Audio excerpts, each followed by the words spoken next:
En la hora de la verdad y con el patrocinio del Banco Popular, siempre se puede, somos Grupo Aval, llega el editorial de Fernando Londoño.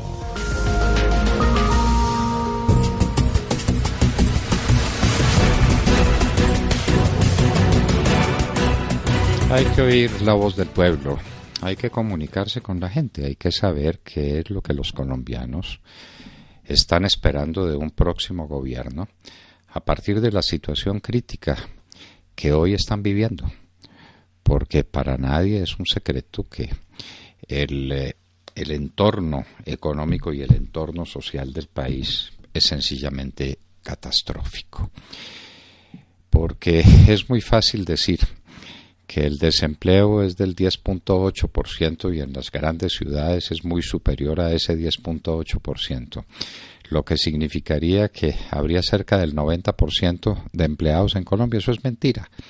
Ese es un cuento del señor Perfetti, que es un embustero profesional dedicado a servirle a su jefe, a su amo, que es el señor Santos. Entonces, la verdad es que la inmensa mayoría de los colombianos o definitivamente no tienen empleo, o tienen una cosa que llaman empleo informal. Ahí estaba creciendo en las cuentas del DANI, aparecía el empleo por su propia cuenta y el empleo no remunerado, y a eso lo llaman empleo. El empleo por su propia cuenta es del infeliz que hace maromas en el semáforo para que le paguen una moneda. Ese es un empleado, según el señor Perfetti. Y la gente vive eso, y a la gente le llega eso a su casa, al sitio donde se está metiendo a medio vivir y donde logró llevar un pan para esa noche o no logró llevarlo según la informalidad le haya permitido o no le haya permitido llevar unos pesos. Y por eso está creciendo la delincuencia a las velocidades en que está creciendo. Los colombianos estamos en una situación infernal y hay que salir de ella.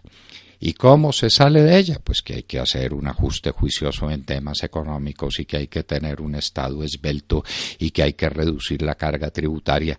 Muy bien. ¿Y qué tal la lucha contra la corrupción?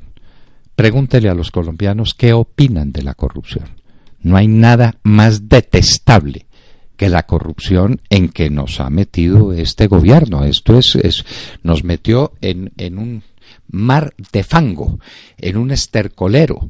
Esto es como esos lugares pantanosos que donde se pisa se encuentra una porquería peor, y es a todos los niveles y en todas las dimensiones.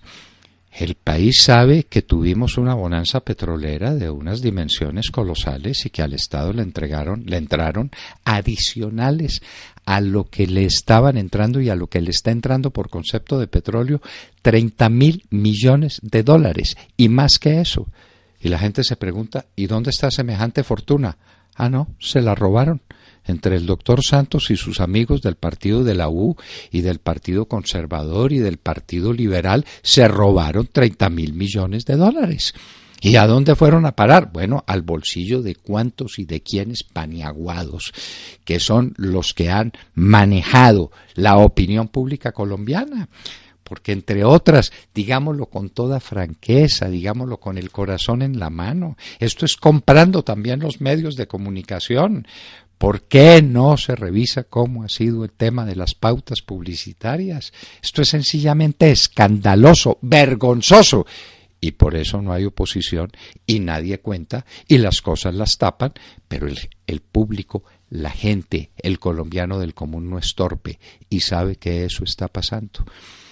El colombiano medio sabe también que lo condenaron a pagar una deuda pública, interna y externa, de unas dimensiones colosales. Es que calan las historias y es con cifras en la mano y cifras oficiales del Banco de la República. Santos endeudó al país en una cantidad igual a la que lo habían endeudado todos los presidentes desde Simón Bolívar hasta Álvaro Uribe Vélez inclusive. Esto no puede ser, esto es sencillamente grotesco. Y la gente se preguntará, bueno, ¿y esa plata que estoy debiendo, qué se hizo? ¿A dónde fue a parar? ¿En qué está convertida? Y entonces salen a contar y a decir mentiras y a hacer más publicidad. Y Santos contrata a Conecta y contrata al uno y contrata al otro para que le mejore su imagen. Y es que la paz ha tenido unos precios y ha habido que pagarlos. Por favor, no traten de embaucar más a la gente, no traten de engañarla más. Y eso pues es hablando de las grandes cifras que no terminan ahí. La última cifra que tenemos en materia de obligaciones por vigencias futuras es de 90 billones de pesos. Los futuros gobiernos, empezando por el de Iván Duque, que va a ser el gobernante a partir del 7 de agosto, van a tener que empezar a responder por 90 billones de pesos comprometidos por Santos. Por Dios, solamente por eso lo debían meter a la cárcel. Eso es un golpe de Estado. Eso es trastornar todo el orden presupuestal del país en unas dimensiones colosales. Y los escándalos que vienen, cuando empiecen a levantarse las enjalmas, pero como aquí todo lo tapan, nada lo ponen de presente ante la opinión pública, las cosas van pasando ante los ojos de la gente como en una película de terror, cuyas imágenes se difuminan en el espacio y en el tiempo. Ayer veíamos una audiencia en Barranquilla donde un señor Navarro de la AAA decía que se sacaban tulas enteras de la AAA para robárselas y que esas tulas iban a sitios muy encumbrados, incluyendo a un exmandatario. ¿Y quién era el mandatario? Eso nadie lo cuenta, eso nadie lo dice, porque hay que taparlo. Hay que taparlo, como hay que tapar el caso de Odebrecht. Y el caso de Odebrecht fue nada menos que una carretera que construyeron o declararon que se construía como contrato adicional a otra carretera que la cruzaba por la mitad. Contrato adicional. Como no sabemos derecho administrativo, como no sabemos contratación pública, por favor, ¿de dónde salió eso? Ah, no, es que la carretera iba para el puerto que era de propiedad de una ministra, de una impoluta ministra que se perdió y se fue con su amante o novia o mujer, yo no sé eso cómo se llama, a vivir al exterior tranquilas, muertas de la risa, no tienen que responder por nada porque en la mitad del camino está el presidente Santos. Y entonces ahora tenemos el problema del río Magdalena, que era la gran ilusión de los colombianos. Y eso quedó vuelto también pedazos. ¿Y quién responde por eso? No responde nadie. Como no responde nadie por la Ruta del Sol 2 y por la Ruta del Sol 3 y por la catástrofe del túnel de la línea. Nadie responde. Y por los robos de Salucop. Ya metieron a la cárcel a Palacino. ¿Y por qué no nos cuentan qué hizo Palacino y con quién hizo Palacino lo que hizo? Silencio, ¿no es cierto? No nos vamos a encontrar por ahí con apellidos muy conocidos, sino que hay que mantenerlo en silencio.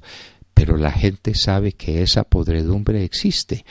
¿Y el tema de Caprecón cuándo lo van a resolver? Pues no lo van a resolver, porque están muertos de miedo de quien les resulte comprometido en el caso de Caprecom. Y siga usted la lista, y la lista es indefinida. Aquí los robos son continuos.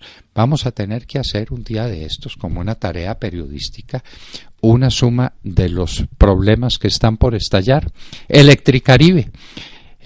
Los pobres de Iván Duque y de Marta Lucía Ramírez se van a encontrar el 8 de agosto con una cuenta de cobro, la cuenta de cobro de Electricaribe.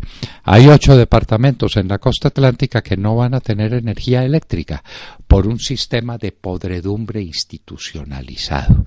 ¿Qué pasa? Porque a la gente la acostumbraron a que no paga las facturas de energía eléctrica, sino que todo eso forma parte de las bondades del Estado, de las larguezas del Estado, como hizo aquí en Bogotá el señor Petro, poniendo a unos estratos bajos a que no pagaran los servicios.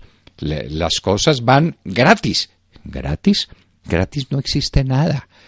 Lo que hay que preguntar es quién lo paga. ¿Quién lo paga? Como los que exigen educación de calidad y gratuita. ¡Qué maravilla!